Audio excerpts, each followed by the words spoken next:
Bienvenue à chacun. Ça nous fait tellement plaisir que vous soyez avec nous aujourd'hui en train de vivre ce temps. Je m'appelle Marc et puis je suis le pasteur de l'Ashtamie-Pied du Jura. À la fin de l'année 2020, notre Église elle a mis en place un projet de la box de Noël et on a distribué 125 de ces boxes pleines de produits faits par les gens de l'Église à des gens de la région. Malgré la distance, on voulait donner un petit peu de joie aux gens, faire preuve de générosité et puis manifester notre soutien à ces personnes alors que les temps qu'on vit, ils sont vraiment pas faciles, à plein de niveaux différents. Et puis, j'aimerais en profiter pour vous souhaiter un grand bravo. Pourquoi? Parce que vous avez survécu à l'année 2020. Quand on y pense, elle a vraiment été surréaliste. J'ai écouté le bout d'un sketch de Kev Adams qui disait que 2020, c'était un peu comme ces rêves où il n'y a rien qui fait sens. On se réveille puis on se dit, mais c'était quoi cette histoire? Il y avait rien qui était cohérent. Sauf que là, c'était bien réel. Alors bravo d'avoir survécu. On espère tous que 2021 sera différente et puis meilleure que l'année 2020. C'est notamment pour ça que la semaine passée, on a abordé le thème d'un nouveau départ. Avec tout ce qui s'est passé en 2020, avec toute la tristesse, la frustration, la déception, les remises en question personnelles ou collectives que ça a impliqué et puis qu'on a vécu personnellement ou avec d'autres, 2021, c'est l'année où on aimerait changer un maximum de trucs parce qu'on n'a plus envie de vivre ces choses-là. Et comment on fait ça? En prenant les choses en main. En subissant pas les circonstances de la vie, mais en essayant d'en tirer le meilleur. Même si cette crise, elle se poursuit encore un moment en fait. On a identifié 9 étapes qui nous permettent de prendre en main l'année 2021. Est-ce que vous avez pris le temps de réfléchir à cette année avec ces 9 étapes? Si ce n'est pas le cas, je vous encourage vraiment à le faire cette semaine. Et puis si vous n'avez pas encore pu profiter du contenu de ce message, pas de souci. Vous pouvez aller sur notre site internet ou sur notre chaîne YouTube et là vous pouvez regarder la vidéo et puis télécharger le pense-bête qui sera essentiel pour y revenir ces prochains mois puis pour faire le suivi de ce que vous vivez finalement. Chacun d'entre nous a des choses différentes qu'il ou elle aimerait voir changer durant cette année 2021. En Église, à l'Ashtamie, on va mettre l'accent sur un thème bien particulier, nous. Autrement dit, notre santé intérieure à quelque part. 2020 nous a mis face à nos limites, nous a poussés hors de notre zone de confort. Ça nous a déstabilisés et puis ça n'a pas été facile à digérer. Et puis certainement que ça prendra encore un bout de temps avant qu'on l'ait complètement digéré. Ou même qu'on ait commencé à le digérer pour certains. Ce qui est intéressant, c'est que quand on se retrouve au-delà de nos limites, hors de notre zone de confort, ce qu'il y a au plus profond de nous va ressortir. Et ça nous pète en plein visage. On ne sait pas d'où c'est sorti. On pense que c'était juste cette fois, juste cette situation, ou que finalement c'est pas si grave, ça n'arrive pas souvent. Mais je crois personnellement que c'est justement des fonctionnements, des blocages, des blessures, des addictions, des soucis qui sont peut-être ancrés au plus profond de nous, et puis on est bien content qu'ils y restent. La nouvelle série qu'on va entamer aujourd'hui, elle s'appelle « Le chemin de la guérison ». Elle va s'intéresser à notre personne. Vous connaissez ce dicton? Quand l'appétit va, tout va. C'est un peu la même chose en ce qui concerne la façon dont on se sent intérieurement. Si on se sent bien avec nous-mêmes, il y a tout qui va. Si je me sens bien, peu importe si tel ou tel souci arrive ou me pose problème, c'est plus facile à gérer. Mais quand je suis hors de mes limites, hors de ma zone de confort, là c'est autre chose.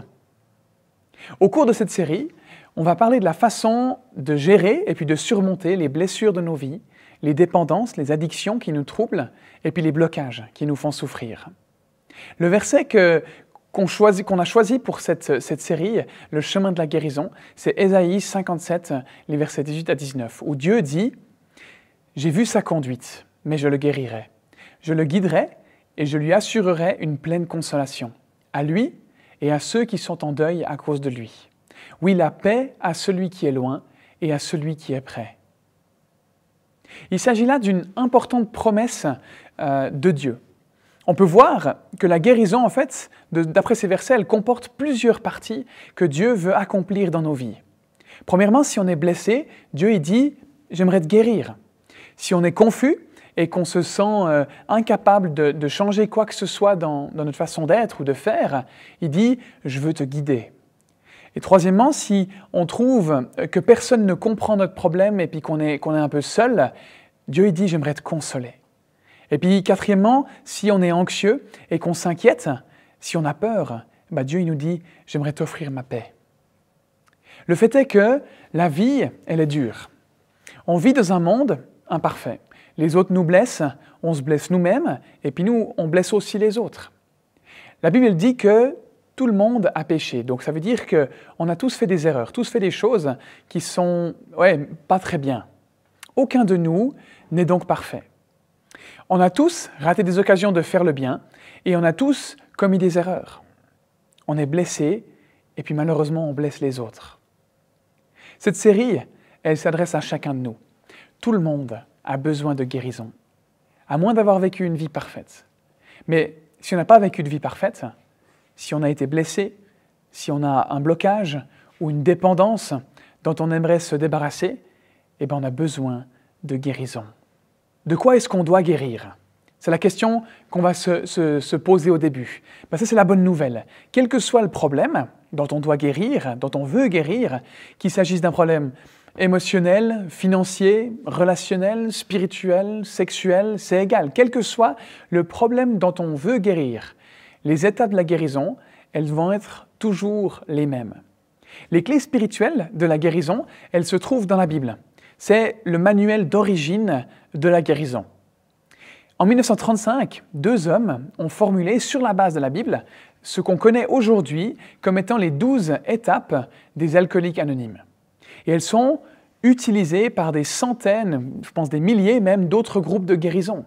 Chaque semaine, énormément de personnes se retrouvent dans un groupe de guérison et utilisent ces étapes pour cheminer vers la guérison. On va résumer ces clés spirituelles de la guérison en 8 points. Chaque semaine, on va s'intéresser à l'une de ces clés qui nous aidera sur le chemin de la guérison. Si vous ne l'avez pas encore fait, je vous invite là maintenant à télécharger le pense-bête pour le remplir. Ce pense-bête, c'est un excellent moyen pour se souvenir de ce qu'on a entendu. Est-ce que vous savez qu'après 48 heures, on a déjà oublié 95% de ce qu'on a entendu? Si vous aimeriez vous donner les moyens de changer quelque chose, ce pense-bête, ça peut être un très bon début. Et vous pouvez maintenant y écrire la clé spirituelle qu'on va aborder aujourd'hui. La clé spirituelle qu'on va voir aujourd'hui, c'est la suivante. Réaliser que je ne suis pas Dieu. J'admets que seul je suis impuissant à gérer ma vie de façon satisfaisante. Est-ce que ça vous arrive, vous, parfois de rester éveillé alors que vous savez que vous avez besoin de sommeil? Est-ce que vous mangez ou buvez parfois plus de calories que ce dont votre corps a besoin? Est-ce que vous trouvez parfois que vous devriez faire de l'exercice? Est-ce que ça vous arrive de savoir parfois qu'il faudrait faire quelque chose mais que vous ne le faites pas? Est-ce que vous savez parfois que quelque chose n'est pas forcément bon mais vous le faites quand même? Est-ce que vous êtes déjà arrivé de devoir penser aux autres mais au lieu de cela, vous vous comportez de façon égoïste? Est-ce que vous avez déjà essayé de contrôler quelqu'un ou quelque chose et vous vous êtes rendu compte que ce n'était pas contrôlable? Si vous avez répondu oui à l'une des questions que j'ai mentionnées juste là, bienvenue dans la race humaine. On a tous besoin de guérison. On a tous besoin d'avancer et d'avancer sur ce chemin de la guérison. On va voir ce que la Bible, elle nous dit à ce sujet. Comme je viens de le dire, la première étape, c'est de réaliser que je ne suis pas Dieu. Donc, que je ne peux pas contrôler chaque aspect de ma vie. Mais il arrive souvent qu'on essaye quand même. Et c'est ça qui va poser problème. Aujourd'hui, on va voir quelle est la cause du problème, quelle est la conséquence de ce problème, et puis quel est le remède à ce premier problème. Donc premièrement, la cause. Ce qui cause ce problème de vouloir être Dieu, c'est ma nature pécheresse. La Bible, elle utilise un mot pour qualifier notre problème que je viens de nommer. La Bible, elle appelle cette tendance le péché. Notre nature pécheresse, elle nous fait rencontrer toutes sortes de problèmes. Je fais des choses qui ne sont pas bonnes pour moi, je les fais même quand elles sont autodestructrices, qu'elles me font du mal à moi-même. Et je ne fais pas les choses qui sont bonnes pour moi. Je réagis mal quand je suis blessé, et puis ça fait qu'augmenter la blessure, plutôt que de la diminuer. Je réagis mal face aux autres, je les traite mal, et j'en subis les conséquences. J'essaye de régler les problèmes, et souvent, quand je les règle, quand j'essaye de les régler, ils deviennent pires qu'avant encore. Proverbe 14, verset 12, nous dit la chose suivante. « La voie qui paraît droite à un homme peut finalement conduire à la mort. On aura toujours cette nature pécheresse en nous, ce désir de faire ce qui est mal. On l'aura toujours en nous, jusqu'à ce qu'on retourne au ciel, jusqu'à ce qu'on soit avec Dieu. Et même après être devenu un chrétien, on a toujours des désirs qui nous tirent dans la mauvaise direction. Paul, c'est l'un des principaux auteurs des textes qu'on trouve dans le Nouveau Testament, dans la Bible. Il a compris ça. Il va écrire dans le livre de Romains, au chapitre 7, les versets 15 à 17. « Je ne comprends pas ce que je fais. Je ne fais pas ce que je veux, et je fais ce que je déteste. Or, si je fais ce que je ne veux pas, je reconnais par là que la loi est bonne. En réalité, ce n'est plus moi qui agis ainsi, mais le péché qui habite en moi. » Ça vous rappelle quelqu'un? Je fais ce que je ne veux pas faire, et je n'arrive pas à faire ce que je veux. La première étape de la guérison, ça va être de comprendre la cause du problème. Pourquoi est-ce que ces choses m'arrivent? On doit en comprendre la cause, définir les conséquences, et puis ensuite, trouver le remède. Donc, premièrement, pourquoi? Quelle est l'origine de mon problème? L'origine de tous nos problèmes, c'est la suivante. C'est le fait que je veux être Dieu. On aime décider ce qui est bien et ce qui est mal. On dit que personne ne me dise ce qui est bien et ce qui est mal. C'est moi qui décide ce qui est bien et ce qui est mal. C'est moi qui établis mes propres règles. Je veux être au centre de l'univers. Je veux être mon propre chef. Personne ne me dicte ce que je dois faire. Je peux vivre comme je l'entends. Si je pense que c'est bien, je le fais. Que personne vienne me dire ce que je dois faire dans ma vie. C'est moi qui décide, tout seul. C'est ce qu'on appelle jouer à Dieu. Ou en d'autres termes, je veux contrôler. Et moins nous nous sentons sûrs de nous, plus on a envie de contrôler. Moins on se sent sûr de nous, plus on veut se contrôler soi-même, plus on veut contrôler les autres, et plus on veut essayer de contrôler notre environnement. On est poussé à le faire parce qu'on a peur. Et c'est ça qui s'appelle jouer à Dieu. C'est le plus ancien des problèmes de l'homme. Même Adam et Ève, qui ont été les premiers êtres humains dont la Bible nous parle, ils en ont souffert. Dieu les a placés dans un magnifique jardin et eux, ils ont essayé de contrôler ce jardin. Comment? Parce que Dieu leur a dit, vous pouvez faire tout ce que vous voulez dans ce jardin, sauf une chose, manger de cet arbre-là. Qu'est-ce qu'ils ont fait? Ils ont mangé le fruit de cet arbre-là. La seule chose qui leur avait été interdite par Dieu, c'est Satan qui est venu tenter Adam et Ève sous la forme d'un serpent, et puis il leur a dit, mais mangez de ce fruit, parce que si vous le mangez, en fait, vous allez être comme Dieu, et Dieu ne veut pas que vous soyez comme lui. Si vous mangez, vous prenez le contrôle des choses. C'est le problème depuis le tout début. Je veux être Dieu, prendre sa place. Je veux mener le jeu. Je veux diriger ma propre vie. Je veux être à la barre du bateau de ma vie. Comment est-ce qu'on joue à être Dieu? En niant notre humanité et en tentant de tout contrôler pour des raisons qui sont égoïstes. Je veux être au centre de mon univers. Le fond du problème, c'est le contrôle. Je veux être au contrôle. Et on essaye de se contrôler nous-mêmes, comme je l'ai dit, de contrôler les autres, et puis de contrôler tout ce qui nous entoure. Qu'est-ce qu'on essaie de contrôler? Premièrement, on essaie de contrôler notre image. On veut contrôler ce que les autres pensent de nous. On ne veut pas que les autres connaissent notre vraie nature. Donc on joue un rôle, on porte des masques, on fait semblant.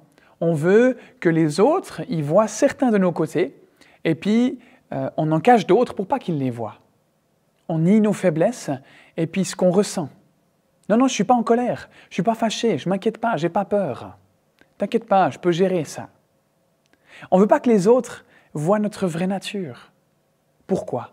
La réponse est la suivante. Si je dis qui je suis vraiment et que ça ne plaît pas à la personne que j'ai en face de moi, elle ne va pas m'aimer.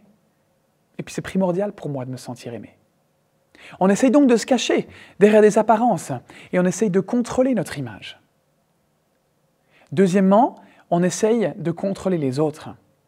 Les parents essayent de contrôler les enfants essayent de contrôler les parents, de manipuler les parents, les épouses essayent de contrôler leurs époux, les époux essayent de contrôler leurs épouses, on manipule nos collègues de travail pour obtenir ce qu'on veut, même là c'est au niveau personnel, mais au niveau des pays, il y a certains pays qui essayent d'en contrôler d'autres, on joue un jeu.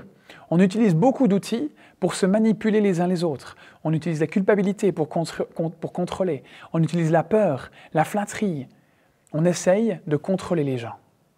Troisièmement, on essaie de contrôler les problèmes, nos problèmes. On est très fort pour ça. On utilise des phrases du genre « j'y arriverai, c'est pas vraiment un problème ». Je peux y arriver, si, tout va bien, t'inquiète pas, j'ai pas besoin d'aide. Et j'ai surtout pas besoin de quelqu'un pour me conseiller. Non, j'aimerais faire ça moi-même. Je peux abandonner à tout moment. Bien sûr, j'arrête quand je veux. Je résoudrai ça moi-même. Plus on essaye de régler notre problème seul, en fait, plus le problème empire. Et puis, quatrième chose qu'on essaie de contrôler, c'est notre douleur.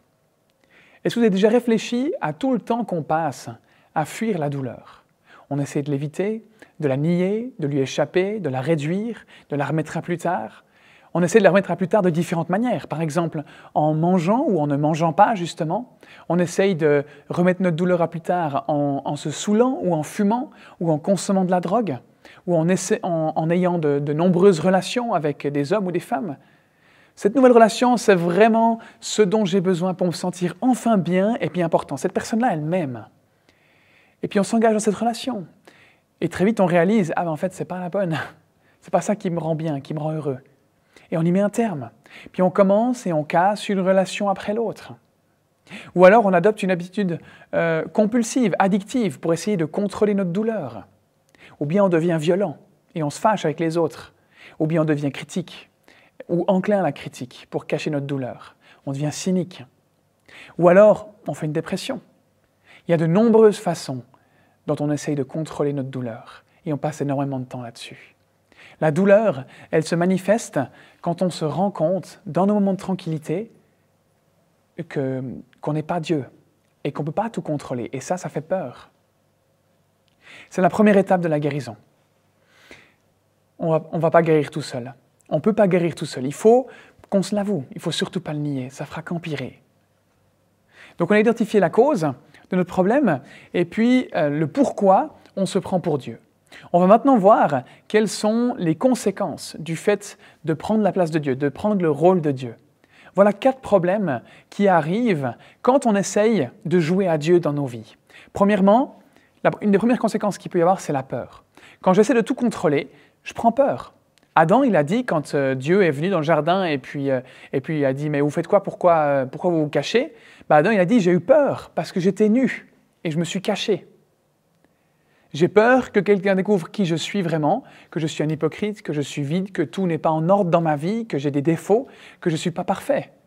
Donc, je ne veux pas que les autres s'approchent de trop près parce qu'ils vont se rendre compte qu'à l'intérieur, j'ai peur. » Notre réaction, elle est donc de faire semblant de se cacher, de remplir notre vie d'un tas de choses pour que nos peurs, elles ne se voient pas aux yeux des autres. On a peur d'être rejeté, peur de ne pas être aimé, peur de ne pas être compris. Les autres n'aiment que mon image. S'ils savaient vraiment ce que j'étais, ils ne m'aimeraient pas.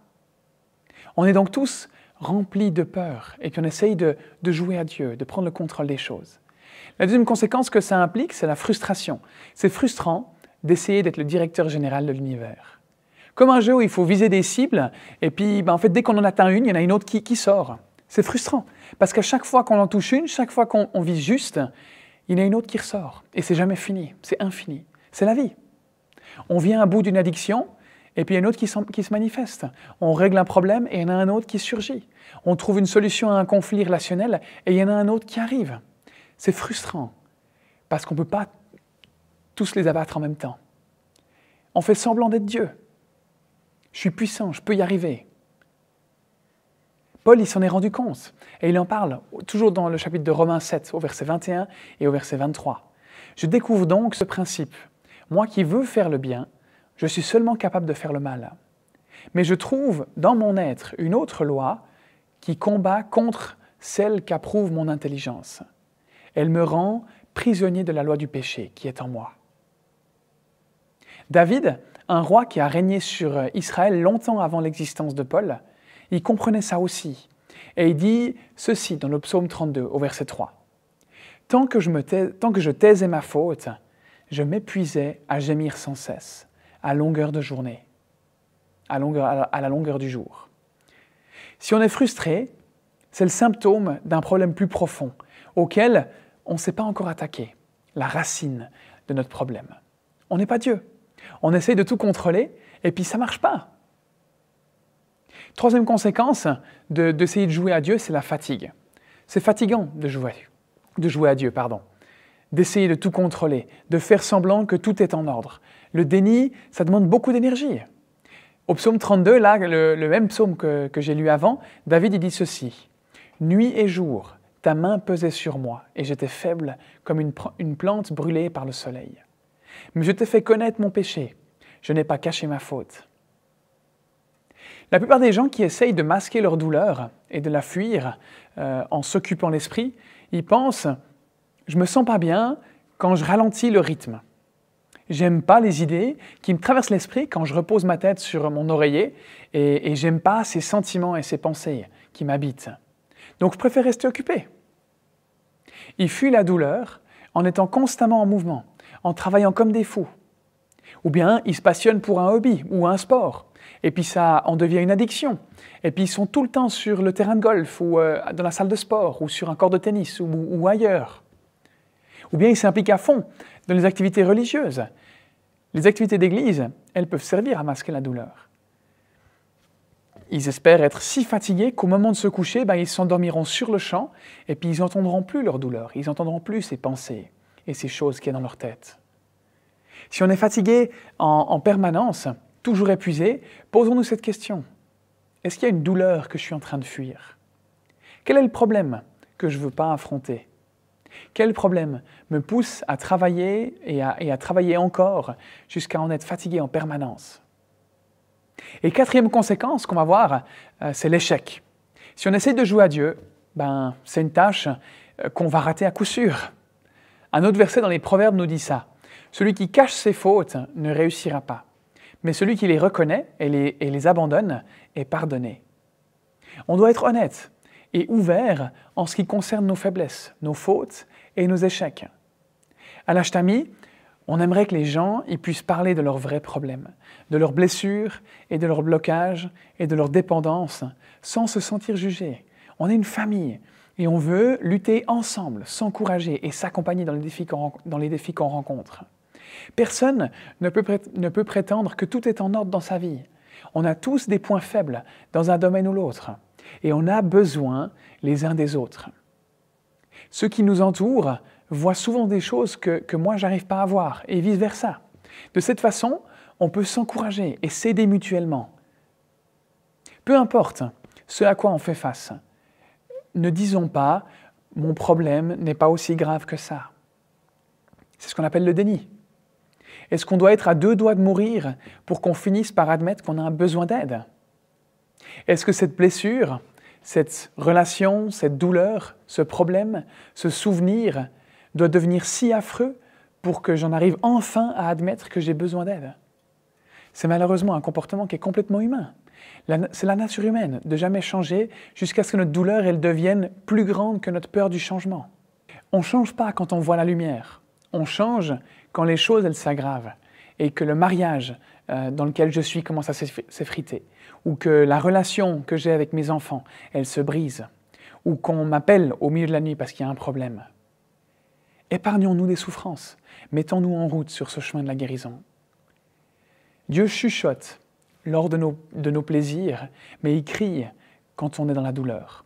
On pourrait dire que la douleur, c'est le mégaphone de Dieu, qu'elle nous motive à chercher de l'aide, à faire face aux problèmes qu'on a ignorés depuis 1, 2, 5, 10, 20, 30, 40 ans, peu importe. Quel est notre niveau de douleur? C'est un signal d'alarme. Écoutons-le. Ne disons pas que notre problème n'est pas assez grave pour être pris en considération, mais ne disons pas non plus « d'accord, mais moi je peux résoudre mes problèmes tout seul. Cette série sur la guérison, c'est pour les autres. » Ça aussi, c'est du déni. À moins d'avoir eu une vie parfaite, il y a des choses auxquelles on doit faire face. On peut dire « je peux régler mes problèmes moi-même, je peux y arriver moi-même », mais le fait est que si c'est ce qu'on arrivait à faire, si on en était capable, on l'aurait déjà fait. Mais on n'en est pas capable. Et donc, on ne fait rien. Si on était vraiment capable de régler ce problème auquel on fait face, ce ne serait pas un problème. On n'en s'ouvrirait pas aujourd'hui. Mais on n'en est pas capable, et puis donc on ne fait rien. Ce déni, il est aussi ancien qu'Adam et Ève. Ils avaient un problème. Ils ont couru se cacher derrière des buissons. Essayer de se cacher de Dieu qui sait tout.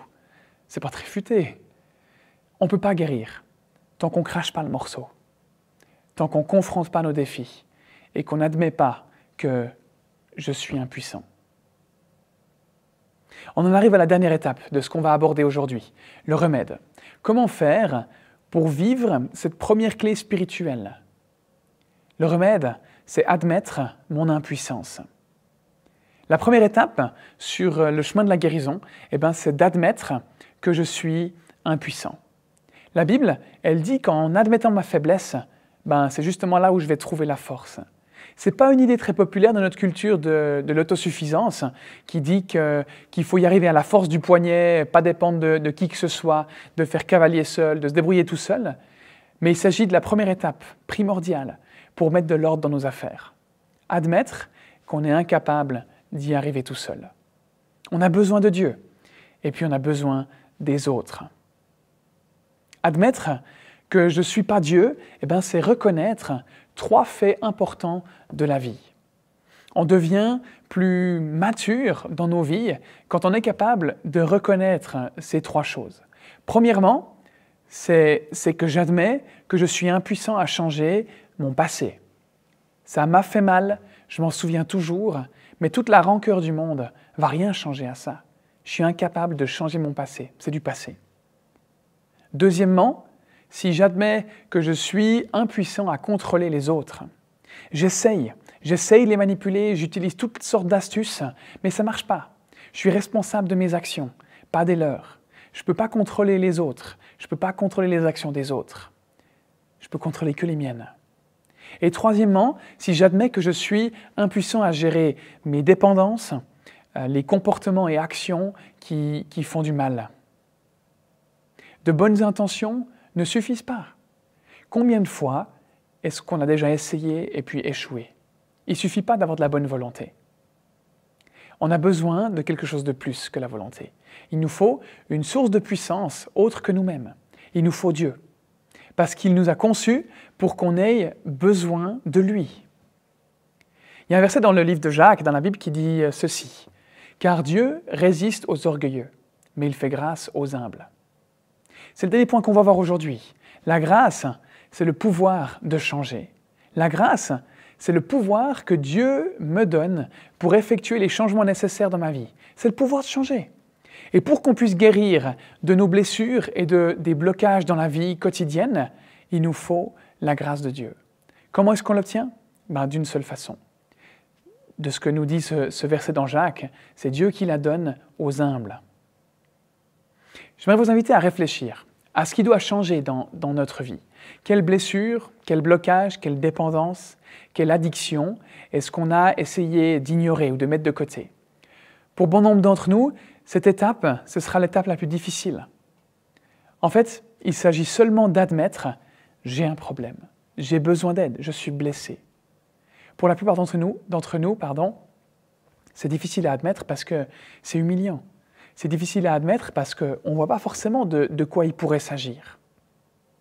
Faire ce pas, ça signifie qu'on dit « je ne suis pas Dieu et tout n'est pas en ordre dans ma vie », à l'inverse de ce que j'essaye de faire croire aux autres. Tout n'est pas en ordre.